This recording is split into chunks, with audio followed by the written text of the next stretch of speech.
Bienvenue dans Plaisir de diriger. Je suis Anna Fontaine et à chaque épisode, je vous offre une occasion de faire un pas de côté, de réfléchir, d'apprendre, de cheminer et grandir ensemble. Nous irons à la rencontre de dirigeants et dirigeantes, d'idées et de lectures. Nous ferons même quelques détours pour explorer comment trouver ou retrouver plaisir à diriger. Aujourd'hui, je suis avec Élise Depecker. Élise dirige depuis 5 ans l'association Atis. Avant cela, Élise et moi avons fait partie du même CODIR, à 2 reprises. J'en retiens son immense talent pour le développement et son énergie communicative. Bonjour Élise, je suis ravie de t'accueillir dans Plaisir de diriger. Est-ce que tu peux nous présenter la structure que tu diriges ? Bonjour Anna, merci beaucoup de cette invitation. Oui, je dirige une association qui s'appelle Atis, ça veut dire Association, Territoire et Innovation Sociale. L'objectif d'Atis, c'est d'accompagner l'émergence et le développement de projets d'innovation sociale et d'entreprises de l'économie sociale et solidaire en Nouvelle-Aquitaine. Vous êtes combien ? Aujourd'hui, on est 13 personnes à travailler chez Atis. On est basé à Bordeaux. Avec le siège de l'association est à Bordeaux, mais on a des antennes en Dordogne, Lot-et-Garonne, et puis à Poitiers et Angoulême en Poitou-Charentes. Comment est-ce que tu perçois ton rôle de dirigeante dans cette structure ? Alors c'est à la fois un rôle de porter la vision, bien sûr, mais aussi un rôle de développeur, puisque entre le moment où moi je suis arrivée chez Atis et aujourd'hui, il y a eu un travail de développement territorial assez important pour vraiment réussir à déployer nos offres au plus près des porteurs de projets, des entrepreneurs, des structures qui veulent entreprendre dans l'économie sociale et solidaire, que c'est des accompagnements qui se font en étroite proximité avec les territoires et que quand je suis arrivée, on n'était basé qu'à Bordeaux et donc du coup, c'était très important d'arriver à aller au plus près des besoins des territoires. Donc il y a un rôle de développeur et puis après, il y a un rôle de créer le cadre dans lequel tout un chacun qui travaille chez Atis va trouver du sens, s'épanouir, monter en compétences, aimer son travail. Quelle est ta vision du coup pour la structure et ton ambition ? Donc il y a eu une grande étape qui est déjà passée, qui était l'étape du développement territorial, puisqu'on est né à Bordeaux en Gironde. On a mis en œuvre notre métier de 2010 à 2015. Et c'est vrai que j'ai rejoint cette structure en 2015 et il y avait un enjeu important d'arriver à déployer ces activités. Aujourd'hui, l'ancrage territorial d'Atis, il est aujourd'hui mis en place. Donc pour moi, il y a un premier enjeu qui est de sécuriser l'organisation dans la nouvelle taille qui est la sienne. Ça, c'est la première chose. Et puis, pour moi, je pense que c'est des choses auxquelles je pensais déjà quand je suis arrivée en 2015, mais qui ne sont pas mises en œuvre aujourd'hui. Les porteurs de projets, les entreprises qu'on a accompagnées, elles grandissent avec nous, puisque aujourd'hui, on a 11 ans. Certaines des entreprises qu'on a accompagnées ont également 11 ans et font face à des enjeux auxquels il faut savoir répondre. Et donc, je crois qu'aujourd'hui, le rôle d'Atis, c'est d'arriver à aussi déployer les programmes d'accompagnement qui vont être les bons programmes pour ces entrepreneurs qu'on a déjà accompagnés et qui font face à des nouveaux enjeux parce qu'il y a cette relation de confiance qu'on a avec eux. Donc, il faut qu'on arrive à accompagner plus la diffusion des innovations sociales, leur consolidation à l'échelle de notre territoire, mais aussi à l'échelle nationale. Et ça, c'est aujourd'hui encore des activités qu'il faut développer. Donc, ce que tu dis, c'est que les projets que vous avez accompagnés se sont développés, qui sont aujourd'hui à un stade de maturité, ou en tout cas, qu'ils ont cru, qu'ils ont grandi, et qu'ils ont aujourd'hui une taille qui fait que les problématiques qu'ils rencontrent sont plus les mêmes que celles qu'ils avaient à l'amorçage, au démarrage, à la preuve de leur impact, etc. Et que, du coup, ce sur quoi vous travaillez aujourd'hui, c'est de construire des réponses à ces nouveaux besoins ? Exactement. On s'aperçoit aujourd'hui, par exemple, qu'une des modalités pour faire grandir les innovations sociales, c'est de travailler sur les questions de coopération économique et territoriale, donc soit entre entreprises de l'économie sociale et solidaire, soit faire plus le lien entre ces entreprises et les territoires, les collectivités territoriales, mais aussi les grands groupes et les entreprises de notre territoire. Et ça s'accompagne parce qu'en fait, les questions de coopération, c'est pas spontané. Et aujourd'hui, aller accompagner des coopérations économiques et territoriales, c'est encore des méthodologies, des ingénieries qui existent peu. Et donc, un des enjeux d'Atis, c'est là où on aura réussi, c'est si on est capable d'offrir ces cadres d'accompagnement pour que les projets coopèrent. Et quand ils coopèrent, ils vont vers leur renforcement économique, l'augmentation de leur impact social sur les territoires. Et ça, du coup, c'est la réussite d'Atis que d'arriver à ça. Du coup, tu as mentionné un peu différents types d'acteurs qui sont autour de vous et que vous cherchez à faire coopérer dans le but d'avoir de l'impact et de renforcer les projets d'entrepreneuriat social ou d'économie sociale et solidaire. Tu as mentionné notamment les entreprises, les grandes entreprises. Dans ta vision, dans ton parcours, dans la façon dont tu vois les choses, quel est le rôle d'Atis et peut-être ton rôle à toi en tant que dirigeante pour mettre autour de la table différentes parties prenantes qui peut-être se parlent pas forcément spontanément. Tu as parlé des coopérations en disant que c'était pas spontané, mais il y a même peut-être une question d'interconnaissance, de rapprochement. Comment tu vois les choses sur ce sujet ? Alors, donc pour moi, déjà, transformer la société, c'est pas juste l'économie sociale et solidaire, ou c'est pas juste les citoyens, ou c'est pas juste un élu qui peut seul, en fait, résoudre les problématiques sociales ou environnementales auxquelles on fait face aujourd'hui. Moi, j'ai une formation commerciale, donc j'ai fait une école de commerce, j'ai travaillé dans la grande distribution, et je crois que depuis toujours, je pense que l'entreprise peut jouer un rôle et a une responsabilité sociale, mais aussi territoriale, puisque elle est ancrée sur un territoire forcément. Les salariés habitent le territoire. Il y a un rôle à jouer. Dans mon parcours professionnel, j'ai toujours travaillé finalement à l'interface entre le monde associatif, le monde entrepreneurial et le monde public, donc les collectivités territoriales, les services de l'État. Et donc, quand je suis arrivée chez Atis, finalement, Atis est né d'une initiative partagée entre des acteurs de l'économie sociale et solidaire et des collectivités territoriales. Donc là, il y avait déjà 2 niveaux de parties prenantes, finalement, qui étaient déjà là. Un petit peu les entreprises. Alors, parmi les entreprises, notamment des grandes entreprises de l'économie sociale et solidaire, comme le Crédit Coopératif ou la Massif. Mais il y avait un peu moins des grands groupes qu'on peut dire capitalistes et dont on imagine qu'ils n'ont rien à faire sur le sujet de la transformation de leur territoire. Alors qu'en fait, moi, je crois vraiment beaucoup qu'on peut faire des choses à plusieurs et innover en fait aussi avec ces grands groupes.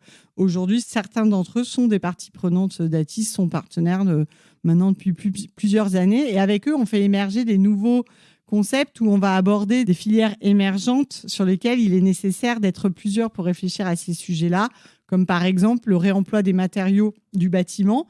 C'est un très, très gros sujet en matière d'économie circulaire. Les entreprises de l'économie sociale et solidaire peuvent avoir des bonnes intuitions, innover sur ces sujets-là. Pour autant, bien travailler avec le monde du BTP, c'est extrêmement important parce qu'ils auront aussi, eux, un rôle clé pour intégrer progressivement comment on a recours à ces acteurs du réemploi et de l'économie circulaire qui sont majoritairement dans l'économie sociale et solidaire aujourd'hui. Donc c'est un moyen en fait de diffuser, on va dire, la recherche d'impact sociétal, de diffuser cette culture, peut-être de se poser la question des conséquences de notre activité, etc. et de les accompagner finalement aussi en les embarquant à faire évoluer leurs pratiques. Il y a la diffusion, ça c'est certain, parce qu'on va travailler avec des collaborateurs. Si on travaille avec un conducteur des travaux et qu'on réfléchit à cette question, lui, dans son quotidien, il y a plein de choses qui vont changer et à travers le lien avec Atis, il va découvrir aussi des façons d'entreprendre qu'il n'imaginait pas et forcément tout ça, cette magie, elle va avoir lieu. Mais je pense que c'est aussi une manière d'innover, c'est-à-dire que nous, quand on réfléchit à l'émergence de nouveaux projets, puisque c'est un de nos métiers d'inventer des solutions entrepreneuriales face à des besoins non couverts, ces besoins non couverts, ils ont une partie de la compréhension du besoin, les grandes entreprises. Ils savent aussi nous informer de leurs propres contraintes, des cadres dans lesquels ils travaillent, de ce qui est possible, pas possible. Et donc, du coup, avec eux, on peut inventer des nouvelles solutions. Donc, ils contribuent aussi à l'innovation. Et pour moi, il y a de la diffusion, mais il y a de la R&D aussi énormément. En fait. Donc, c'est dans les deux sens, en fait, ce que tu dis. Exactement. Une autre évolution, du coup, que tu as mentionnée, c'est la diffusion territoriale d'Atis depuis que tu as pris tes fonctions et du coup, la croissance de l'équipe pour accompagner ce développement. Comment est-ce que ça s'est passé ? Comment est-ce que pour toi, en tant que dirigeante, ça a été comment est-ce que tu l'as vécu ? Comment est-ce que tu l'as accompagné, souhaité ? Comment ça s'est passé cette diffusion territoriale et cette croissance de l'équipe ? Atis est né en 2010 et je suis arrivée en 2015. J'ai la grande chance d'être arrivée. Voilà, il y avait une équipe solide et surtout une équipe qui avait permis de faire les preuves de l'intérêt du métier d'Atis et donc de ce métier d'accompagner les innovations sociales avec des très belles innovations sociales qui avaient déjà été accompagnées, qui avaient elles-mêmes fait leurs preuves. Donc c'est vraiment, je suis arrivée dans un cadre où tout le monde disait que voilà, l'action d'Atis était sur le territoire sur lequel elle était légitime, enfin voilà, elle avait vraiment, il y avait aucun problème de légitimité. Et le conseil d'administration, puisqu'on est dans une association, donc le conseil d'administration avait dès la création d'Atis souhaité que Atis se développe à l'échelle de l'ancienne Aquitaine, puisque à l'époque il y avait pas encore la nouvelle Aquitaine. Donc moi je suis arrivée avec ce mandat quelque part. On m'a dit voilà, en changement de direction, l'important c'est d'arriver à déployer les activités qui étaient strictement que sur la Gironde à une échelle plus importante, considérant que il fallait le faire en proximité avec les entrepreneurs, les porteurs de projets qui étaient dans d'autres départements. Et c'est pas évident chaque territoire a son propre mode de fonctionnement, les acteurs qui sont déjà en place. Donc finalement, le rôle du dirigeant dans une action de développement territorial, c'est de s'appuyer sur l'existant parce qu'il y a un métier, il y a un savoir-faire, il y a une reconnaissance, mais qui ne va pas jusque dans les autres départements. Mais le métier, il est quand même très, très important, tout en étant modeste sur qui peut me parler, me faire comprendre ce que sont les besoins du territoire. Donc, le métier du développeur territorial. Et là, dans ce cas-là, le dirigeant, il est le développeur territorial. Donc, c'est-à-dire aller à la rencontre des acteurs pertinents, donc les collectivités territoriales, les autres acteurs de l'accompagnement, des entrepreneurs, pour essayer de voir où sont les besoins non couverts et de quelle manière la réponse que Atis est en mesure de faire, elle est une bonne réponse, ou est-ce qu'elle doit s'adapter et avec quelles alliances, territoire par territoire, il est peut-être possible de le faire. Après, l'avantage du développement territorial en Nouvelle-Aquitaine, c'est que ça s'est passé au moment, donc il y a eu la fusion. Certes, ça a fait que tout d'un coup, le périmètre avait grandi puisqu'on est passé de 5 départements à 12, mais dans un moment aussi où le Conseil régional de Nouvelle-Aquitaine a affirmé une politique dédiée à l'économie sociale et solidaire qui était favorable, avec une vraie volonté de développer des activités d'incubateurs à l'échelle de chaque département. Donc le fait qu'il y ait un alignement entre la volonté de développement et le souhait de développement d'Atis et dans sa stratégie avec une politique publique qui est porteuse pour le développement de l'économie sociale et solidaire, ça a permis quand même d'accélérer tout ça. Bon, après, ça ne se passe pas sans difficulté, mais on l'a pu le faire et on a fait une première implantation qui a été riche d'enseignements pour arriver à faire les autres. Donc la première, c'est en Dordogne et c'est après qu'on a réussi une fois qu'on l'avait fait une fois, c'était plus facile d'arriver à se dire qu'on arrivait à le faire 2 fois, 3 fois. Donc aujourd'hui, on a 3 implantations qui ne sont pas les mêmes selon les territoires. Les alliances ne sont pas les mêmes non plus. C'est-à-dire que du coup, tu as ton ADN de métier ou de vision ou de façon de faire et tu as ton adaptation, on va dire, locale en fonction du contexte, en fonction des alliances partenariales que tu noues. Et ce que tu dis, c'est qu'expérimenter la première fois vous a permis du coup de savoir ce qui était peut-être réplicable plus facilement, moins facilement, et de savoir quels acteurs aller mobiliser, par exemple. C'est ça, et aussi en termes de programme, finalement, si nous on a, c'est plus facile. On a des activités qui se sont mises en place progressivement, c'est-à-dire qu'on s'est rendu compte que certaines activités qu'on n'avait pas en Gironde, notamment accompagner les premiers pas d'une idée d'utilité sociale, de l'idée au projet. C'est des choses qu'on ne faisait pas en Gironde, mais qu'on savait accompagner. Mais du coup, on a monté des programmes un peu spécifiques sur le territoire de la Dordogne avec notre partenaire Coop Alpha, donc un peu de pré-incubation. Et c'est parce qu'on a fait ça ensemble, parce qu'ils nous ont amené leur compréhension du territoire et on a testé ces pré-programmes. Ça, c'est des choses que, effectivement, maintenant, on a dans tous les départements parce qu'on s'aperçoit que c'est important dans des territoires où l'économie sociale et solidaire, et peut-être elle existe, mais elle est moins formalisée, moins connue. Les politiques publiques ne sont pas encore complètement... Il n'y a pas forcément toujours une politique publique dédiée à l'économie sociale et solidaire. Cette phase-là est très importante. Donc ça, c'est un apprentissage qu'on a eu effectivement au fur et à mesure des avancées. Et c'est après... Mais par contre, ce qui était assez clair dans notre vision, c'est qu'on allait avoir des antennes et qu'on allait avoir des personnes dédiées qui, dans les territoires, issues des territoires idéalement, ou en tout cas qui allaient être sur ce territoire, qui allait continuer notre apprentissage du territoire en étant sur place. Et donc, en permettant ensuite de déployer peut-être d'autres activités d'ATIS, mais à partir du territoire et pas à partir de Bordeaux, bien sûr. Donc, ça rejoint la deuxième partie de ma question qui était sur la croissance et le développement de l'équipe. Comment est-ce que ça s'est passé ? Donc, ça veut dire aussi que donc, la taille de l'équipe a évolué, mais aussi son implantation, c'est ce que tu disais. Et donc, finalement, ça veut dire qu'il y a une équipe qui est dispatchée sur différents sites. Comment est-ce que ça s'est passé pour toi, du coup, à la fois ce développement en termes de taille d'équipe et aussi cette organisation finalement territoriale qui est différente, puisque j'imagine qu'au départ, vous étiez tous au même endroit à Bordeaux. Et là, en fait, maintenant, vous êtes dispatchés sur différents sites. Je suis à la fois tentée de dire que on a grandi sans que je m'en rende trop compte. C'est-à-dire que le premier développement, il n'y en avait qu'un, donc c'était en 2018. Et les autres, ils sont arrivés en 2020 tous ensemble. Et au moment où on était confinés. Donc en fait, je crois que c'est vrai que j'ai l'impression que je me rends compte de la taille seulement maintenant. Même si, en vrai, dans ma façon d'envisager l'évolution d'Atis, j'ai toujours eu en tête cette question des antennes et de maintenir une cohésion d'équipe.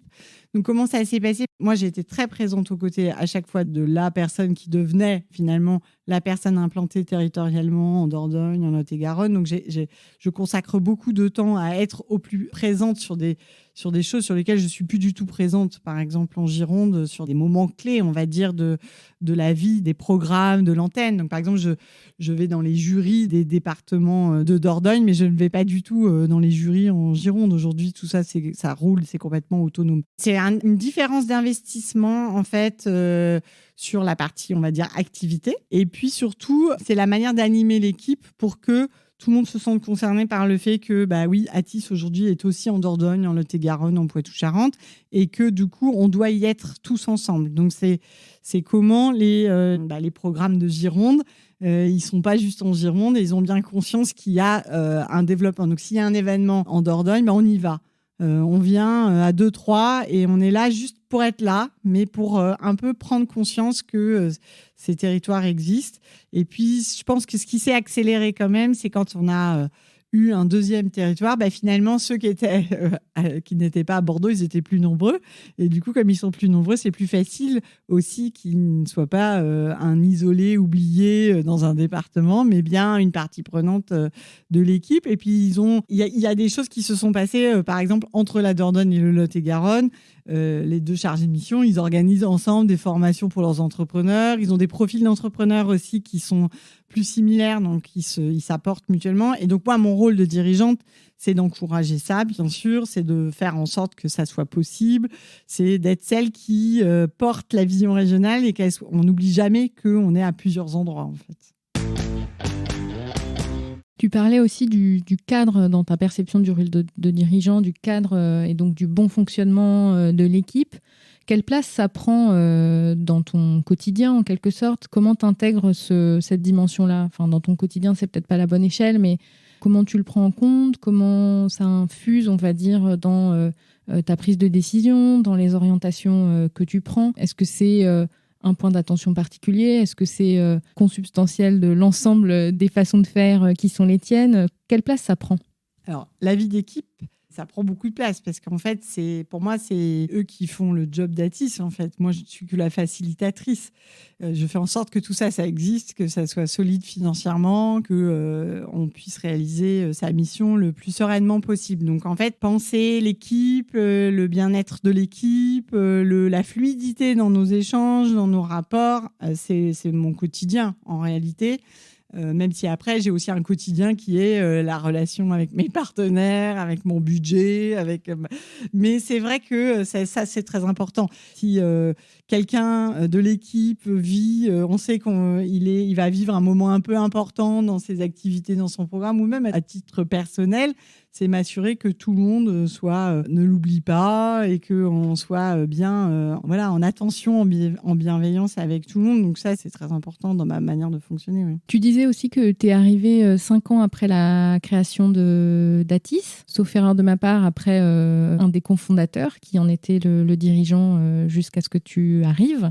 Comment est-ce que ça se passe de reprendre le flambeau après un cofondateur ? Comment ça s'est passé pour toi ? Alors, c'était pas la première fois que je faisais ça parce que je l'ai déjà fait quand j'ai pris la première fois la direction d'une structure finalement à Unicité dans le Nord-Pas-de-Calais. Donc, c'est la deuxième fois finalement que j'arrivais après celui qui avait été le premier directeur et donc a instauré finalement une façon de fonctionner, de travailler. En fait, je crois que je mets en œuvre quelque chose que j'ai beaucoup appris aux Philippines parce que j'ai été volontaire dans une ONG aux Philippines et quand j'y suis allée, on m'avait dit pendant 6 mois, tu ne fais rien, tu observes, tu écoutes et puis tu fais rien. Bon, en l'occurrence, quand je suis arrivée à Atis, j'ai pas rien fait, mais ma manière de fonctionner, c'est d'abord de m'imprégner en fait de ce qui est déjà l'histoire, de ce qui est déjà la culture de la structure, de leurs anecdotes.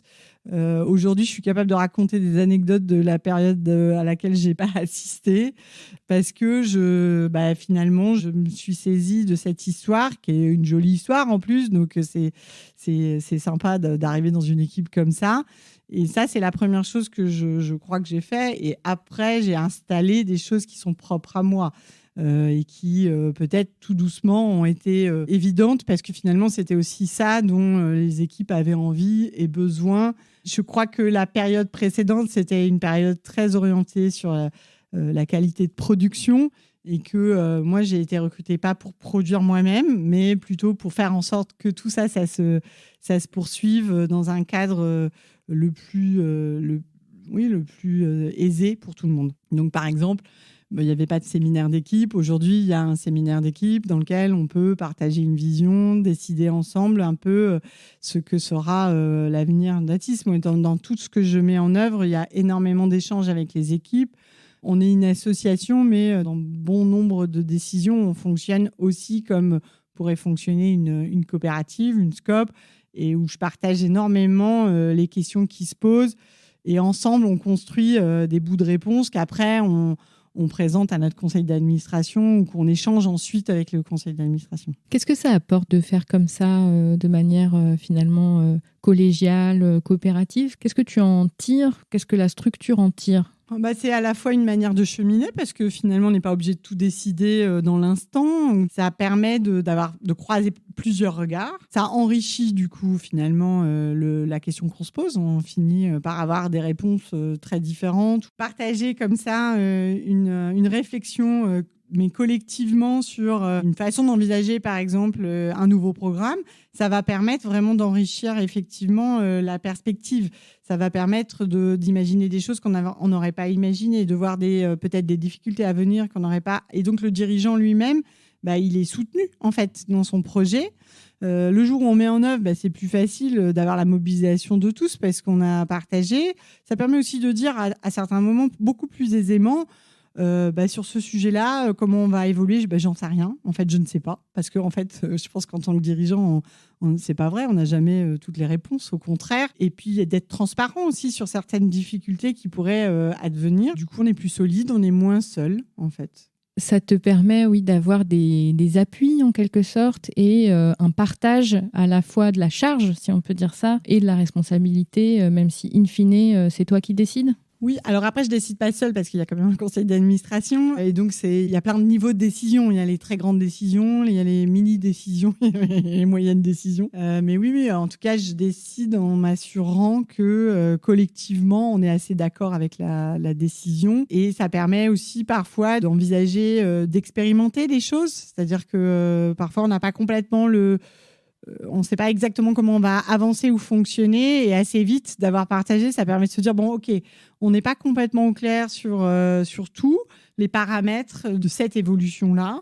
En revanche, peut-être qu'on peut expérimenter à petit niveau telle chose. Ensuite, ce qu'il faut un peu peut-être mettre en perspective dans mon rôle de dirigeante, c'est que je dirige une structure dans laquelle la plupart des personnes qui travaillent dans cette structure accompagnent elles-mêmes des entrepreneurs. Donc tous les jours, ils sont confrontés à la vie d'entreprise dans leur posture d'accompagnement. Donc en fait, c'est aussi normal qu'ils soient capables de co-construire finalement avec moi notre propre stratégie. Ça leur donne une conscience en fait et une connaissance des problématiques de la vie d'une entreprise et d'une structure. Complètement. Après, bien sûr que des fois, quand on fait son propre emploi, on a un peu moins la prise de recul, mais en vrai, plus on partage, plus je me rends compte que c'est tout à fait possible de poser les questions stratégiques avec son équipe. Est-ce que tu as d'autres personnes ou d'autres instances dans lesquelles tu échanges, qui t'alimentent, qui nourrissent ta réflexion, qui t'aident à justement ne pas être seule ? Alors oui, je dirais qu'il y a 2 choses. La première, c'est que déjà, je fais ce métier de directrice de structure et d'association maintenant depuis quasiment 20 ans. Et je suis quelqu'un d'assez fidèle avec mes relations professionnelles. Donc en fait, j'ai changé souvent d'emploi, mais je garde des liens très forts avec les gens avec qui j'ai travaillé, qui eux-mêmes sont parfois dirigeants de structures. Et donc, ça fait partie de mes points d'appui, en fait. C'est-à-dire que mes anciennes relations professionnelles sont des gens qui déjà me connaissent puisqu'ils ont travaillé avec moi. Ensuite, eux-mêmes sont dans des nouveaux cadres professionnels, généralement d'intérêt général, puisque comme ça fait 20 ans que je travaille dans l'intérêt général, je commence à avoir un petit réseau sur ce sujet-là. Et du coup, je peux vraiment partager et échanger. Et quand la taille de structure est la même que la mienne, on peut échanger sur soit c'est vraiment des trucs très pratico-pratiques, comme sur des visions stratégiques. Ça, c'est la première chose. Et puis ensuite, la deuxième, c'est que des associations qui ont le même métier d'incubation qu'Atis, il en existe d'autres en France. Et donc, les directeurs de ces structures-là, à force, on se connaît et on a aussi des échanges assez réguliers, plutôt informels. On n'est pas dans des groupes de pairs animés, mais je sais que je peux trouver auprès d'eux des ressources et ça peut être pour confronter un souci d'organisation, RH, une façon de penser effectivement l'évolution de mon organisation comme des sujets liés à notre métier. Est-ce qu'il y a des rencontres qui ont été plus particulièrement importantes dans ton parcours ? Alors, je vais dire quelque chose qui m'inspirera toujours, je crois. C'est j'ai rencontré Sœur Emmanuelle. Donc, c'est cette femme incroyable. Ce que j'ai retenu d'elle, c'est déjà son impertinence. Et aussi, en fait, ce qu'on sait de Sœur Emmanuelle n'a démarré qu'à l'âge de ses 60 ans. En fait, elle s'est engagée après sa carrière, donc à 60 ans. Est devenue la Sœur Emmanuelle qu'on connaît qu'à 60 ans. Et donc, pour moi, ça, c'est juste hyper inspirant. C'est-à-dire qu'à tout âge, à tout moment de sa vie, on peut décider de faire des choses, des projets, s'engager, échanger et décider d'aller vivre au Caire avec des enfants des rues. Donc, voilà, ça, c'est extrêmement inspirant. Après, je ne la connaissais pas si tant que ça, personnellement. Donc, mais je trouve ça génial parce que ça veut dire qu'on n'est pas au bout de ce qu'on a envie de faire ou de ce qu'on a à faire. Et toute sa vie, on peut avoir des projets. Donc ça, c'est la première chose. Et puis après, ce que je crois qui m'inspire le plus et qui me donne le plus d'énergie finalement, c'est les entrepreneurs pour lesquels on travaille. Donc c'est ceux qui entreprennent, ceux qui ont des projets, qui ont la niaque de créer du changement sur leur territoire, qu'ils aient réussi et eu... et fait ça il y a 40 ans quand on a créé les premières entreprises d'insertion. Donc moi, j'étais évidemment pas là à ce moment-là, mais j'ai eu la chance de rencontrer des personnes comme Guy Henkel, par exemple, qui a fondé Jardin de Cocagne. Bon, pour moi, c'est hyper... ces gens-là, c'est très, très, très inspirant. Mais j'en vois tous les jours au quotidien qui ont envie d'entreprendre. Ils grandissent, ils sont de plus en plus nombreux et ça, c'est génial. Est-ce qu'il y a d'autres moyens de trouver de l'énergie ? Parce que donc... on sent ta grande implication dans ton métier, dans ta structure. Comment est-ce que tu te ressources ? Donc, on a entendu que le contact avec finalement les entrepreneurs, c'était quelque chose qui te nourrissait. Est-ce qu'il y a d'autres choses peut-être un peu moins liées directement à ton activité professionnelle ? Et je crois que j'alterne 2 façons de me ressourcer. Donc, il y a être en contact avec sa famille, ses amis. Donc ça, c'est vraiment... moi, je suis quelqu'un qui a beaucoup de possibilités d'être avec du monde, en fait. Donc, c'est quelque chose que j'ai toujours eu dans ma vie et ça me ressource énormément. Mais je dois aussi, de plus en plus maintenant, ces dernières années, je fais ça beaucoup, je dois aussi avoir mes moments bulles. Donc, c'est vraiment des moments où je suis seule et je prends du temps pour moi. Souvent, je marche. J'aime beaucoup aller au bord de l'eau, peu importe l'eau. Ça peut être l'étang de Thau à Sète, ça peut être le bassin d'Arcachon, ça peut être la Bretagne, ça peut être une rivière. Mais l'eau est très importante, ça m'apaise énormément. Et du coup, c'est des endroits où je vais me ressourcer. Et ces bulles-là, elles doivent absolument exister. Et c'est une manière de se recentrer, de se ressourcer. Ouais. Donc tu disais aussi que tu es dirigeante depuis une vingtaine d'années dans l'économie sociale et solidaire ou dans les projets d'intérêt général. Quelle a été ton évolution en tant que dirigeante ? Est-ce qu'il y a des choses en particulier dont tu as pris conscience au fur et à mesure de ton parcours sur ce rôle particulier ? À quel moment est-ce que tu t'es sentie devenir dirigeante ? Est-ce que ça a été tout de suite avec le titre, entre guillemets, ou est-ce que c'est une évolution plus longue ? Alors, je suis un peu devenue directrice d'une association par hasard. C'est-à-dire que je ne savais même pas ce que ça voulait dire, en fait, je crois. Et la première fois que j'ai dit « Bonjour, je dirige Unicité Nord-Pas-de-Calais », j'avais 27 ans et ça me faisait tout bizarre de dire ce mot, quoi. Je crois que la plus grosse évolution, ça a été vraiment ma première expérience de dirigeante. J'étais nouée, j'étais angoissée parce que je comprenais ce que ça voulait dire que de trouver les ressources pour faire que l'entreprise fonctionne, enfin l'association fonctionne correctement. Et j'étais obsédée par cette recherche de financement, par ces ressources et par m'assurer que j'allais jamais avoir de problème de trésorerie, que je n'allais jamais avoir le problème de ne pas payer mes collaborateurs, parce que le premier mois de ma première vie de directrice, il n'y avait plus d'argent sur le compte et je ne pouvais pas payer les salariés et je les ai payés le 11 du mois. Et ça, c'est un mini trauma, je crois, qui m'est resté. Donc, c'est sûr qu'aujourd'hui, un des apprentissages, c'est certainement à quel point la structure est capable aussi en termes de gestion. Je pense que j'ai beaucoup appris sur la question de la gestion. Aujourd'hui, si je dois décider d'aller travailler dans une structure demain, je saurais un peu mieux quand même analyser la capacité de la structure. Je regarderais ses fonds propres, parce que je l'avais pas du tout regardé à l'époque. Et ça, c'est des choses qui sont pas dans ma nature spontanément. Moi, j'ai plutôt une nature optimiste, plutôt l'envie de faire, plutôt la capacité à fédérer, à mobiliser. Ça, il n'y a pas de souci. Mais aujourd'hui, quand même, c'est un sujet que d'arriver à avoir des structures solides, pérennes dans le temps, avec des partenariats qui se renouvellent, où les gens ont confiance et donc du coup il n'y a pas le risque financier. Donc cette question-là, en effet, elle a été un peu traumatique et donc elle est importante. Est-ce qu'il y en a d'autres en termes peut-être de façon de manager, de posture Je sais pas, c'est compliqué cette histoire du management parce que j'ai fait des formations par exemple en management, je sais même pas si je me rappelle de ce qu'il y avait dedans et de si ça m'a servi. J'ai vraiment appris au fur et à mesure des années à savoir animer une équipe, avoir confiance. J'avais déjà, je sais pas comment dire, c'est venu au fur et à mesure des années et je sais pas dire à quel moment j'ai été aussi à l'aise dans cette fonction en fait. Aujourd'hui, je suis à l'aise.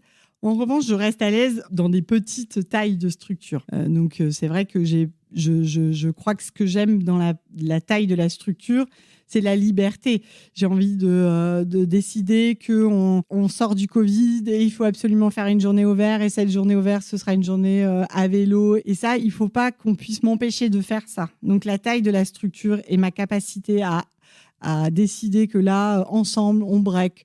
Là, par exemple, on va fêter nos 10 ans parce qu'on ne les a pas fêtés. Il faut que ça soit possible, en fait. Et donc, la taille de la structure, quand même, joue beaucoup. À la fois, il peut y avoir des difficultés, on l'a évoqué, financières, c'est certain, mais il y a une liberté incroyable à avoir une petite taille de structure. Donc, en fait, c'est une question de marge de manœuvre ? Oui, je crois que aujourd'hui, je suis inadaptable dans une structure d'une plus grande taille ou peut-être je suis inadaptable si le cadre était beaucoup trop contraignant. Et j'aime bien l'idée qu'on puisse s'adapter et qu'on ait cette marge de manœuvre de décider que peut-être là, il faut ralentir, peut-être là, on peut innover, peut-être là, on peut faire ce nouveau développement et de pouvoir le faire aussi avec mes collaborateurs, et donc avec l'équipe. Et et qu'on ne me juge pas sur le fait que je partage ça avec eux et que j'ai ce mode de fonctionnement-là, en fait. J'entends aussi une forme de créativité dans ce que tu dis, c'est-à-dire d'avoir de la place, en fait, finalement, pour les idées qui émergent, pour faire vivre, en fait, des choses que tu imagines. Oui, que j'imagine ou que l'équipe imagine. Parce que c'est vrai que moi, je crois beaucoup que mon rôle, c'est d'entendre que, par exemple, le sujet coopération dont on a parlé tout à l'heure, c'est pas forcément dans mes expériences initiales. En revanche, j'ai un collègue qui est arrivé avec cette expertise sur les sujets de coopération économique et territoriale. Et puis, il en parle 1 fois, 2 fois, 3 fois. Et puis, il y a un moment où ça fait tilt dans ma tête. C'est-à-dire que je me rends compte que oui, Là, tout d'un coup, par rapport aux enjeux d'ATIS, par rapport à ce qu'on est censé apporter, il y a une place pour ça. Et que cette place pour ça, il faut la créer. Donc moi, ma force, c'est d'aller trouver après les moyens pour mettre en place cette chose. Mais finalement, ça vient pas forcément de moi. Ça vient de l'alliance de tout ce qu'on est dans cette équipe. Et donc moi, je peux instaurer une nouvelle activité, un nouveau programme. Mais en fait, n'importe qui peut, à un moment donné, le suggérer. Et ensemble, on va essayer d'aller trouver les moyens pour à minima expérimenter. Et puis, si ça marche, on diffusera et on fera grandir le projet. Tu as un peu répondu, mais comment est-ce que tu trouves plaisir, toi, à diriger ? Déjà, je dirige une structure qui a énormément de sens. Donc ça, c'est juste se lever le matin, savoir que ce qu'on fait est utile, change le monde, oui, on peut dire ça. Hein. C'est très épanouissant. Travailler dans une ambiance d'équipe où tout le monde est heureux de travailler, c'est juste, c'est génial. J'ai une grande chance de travailler avec l'équipe avec laquelle je travaille. Donc c'est ça. Et puis, voir que ça se développe, c'est aussi une façon de prendre plaisir à diriger. On va terminer par quelques questions un peu plus personnelles. Allons-y. Qu'est-ce que tu aimes lire et est-ce que tu as des recommandations à nous faire ? Alors, en fait, je m'aperçois que je lis très peu dans un cadre professionnel. Donc, je lis beaucoup, mais avec une vision très utilitaire. Donc, par exemple, je vais lire Sud-Ouest parce que je trouve que c'est comme ça que ça alimente finalement mon analyse aussi des territoires, où je fais beaucoup de veille qui est utile au projet pour voir des choses qui m'inspirent, qui me donnent envie de pas d'imiter, mais d'intégrer peut-être dans mon organisation. Et à titre personnel ? Alors, à titre personnel, j'arrive à lire quand même pendant mes vacances. Par contre, j'écoute beaucoup d'émissions et de podcasts. Par exemple, j'adore écouter Les Pieds sur Terre. Donc ça, c'est une de mes émissions favorites parce qu'en fait, toutes les semaines, c'est différent et c'est très en mode témoignage, très vivant. C'est des parcours de vie et ça, je trouve ça très chouette d'écouter ça. Donc ça, c'est une émission que j'aime beaucoup écouter. Tu nous as dit que tu aimais beaucoup l'eau de différentes façons et sous différentes formes. Est-ce qu'il y a un lieu où tu aimes particulièrement te rendre ? Non, je change tout le temps en fait, donc c'est vraiment variable. Donc effectivement, je vais essayer de trouver des nouveaux lieux. J'adore rechercher des lieux qui vont être au bord de l'eau avec une cabane. Une fois comme ça, j'avais trouvé une ancienne cabane de pêcheurs au bord de l'étang de Thau. Et quand on est dedans, on a l'impression d'être dans un bateau. Voilà. Mais typiquement, j'y suis allée une fois, j'ai adoré cet endroit, mais j'y suis pas retournée. Donc, je suis souvent à la recherche comme ça d'endroits. Donc, j'adore découvrir des nouveaux endroits, des nouveaux lieux. Mais j'adore aussi ma ville. Et c'est vrai que les endroits que j'aime, par exemple, où je vais régulièrement, c'est les endroits où on a des vues sur Bordeaux. Donc, dans les hauteurs, parce que finalement, on oublie que Bordeaux, il y a des coteaux et que depuis les coteaux, et donc sur la rive droite, qui est la rive sur laquelle j'habite, depuis la rive droite, c'est là qu'on a les plus belles vues sur Bordeaux. Donc ça, j'adore. Qu'est-ce que tu prends plaisir à cuisiner ou à déguster ? Alors, j'ai mis très, très, très, très, très, très, très longtemps, je crois, à prendre plaisir à cuisiner parce que ça faisait pas trop partie de ce que je faisais au quotidien. J'ai un frère qui est cuisinier, donc en fait, c'est un peu comme s'il avait pris le job, hein, donc autant manger ce qu'il avait cuisiné. Aujourd'hui, de plus en plus, je crois que je m'intéresse finalement, on y met du temps, mais c'est les légumes. Et de plus en plus, j'adore cuisiner les légumes. Alors, mon légume préféré, c'est l'aubergine. Donc, en ce moment, on est en train de se terminer, malheureusement. Et donc, c'est un apprentissage, hein, réellement. Mais je m'aperçois que je finis par aimer ça. Quelle est la question que je ne t'ai pas posée, à laquelle tu as envie de répondre ? C'est très dur, mais peut-être que tu pourrais poser la question de... Y a-t-il des projets qui t'épanouissent par ailleurs en dehors de ton travail ? Et alors, quelle serait ta réponse ? J'ai fait la rencontre de 4 personnes assez incroyables récemment qui créent une recyclerie. Donc, on pourrait croire que c'est trop proche de mon emploi. Donc, ça s'appelle Pépite, le collectif Pépite. Et je fais partie de l'aventure puisque je suis devenue présidente. Mais c'est un truc génial parce que quand je suis avec eux, j'apprends des trucs que je ne savais pas faire, comme par exemple tenir une caisse dans une recyclerie. Et ils sont tellement passionnés par ce qu'ils sont en train de créer que je suis ravie d'être juste un petit maillon dans leur projet. Merci beaucoup, Élise. Merci, Anna. Merci d'avoir écouté cet épisode de Plaisir de diriger. Qu'en avez-vous pensé ? J'espère qu'il vous a plu, intéressé, fait cheminer. Si c'est le cas, je vous invite à en parler autour de vous, à laisser un commentaire et 5 étoiles sur votre plateforme d'écoute. Si vous souhaitez me contacter, retrouvez-moi sur le site plaisirdediriger.fr. À bientôt!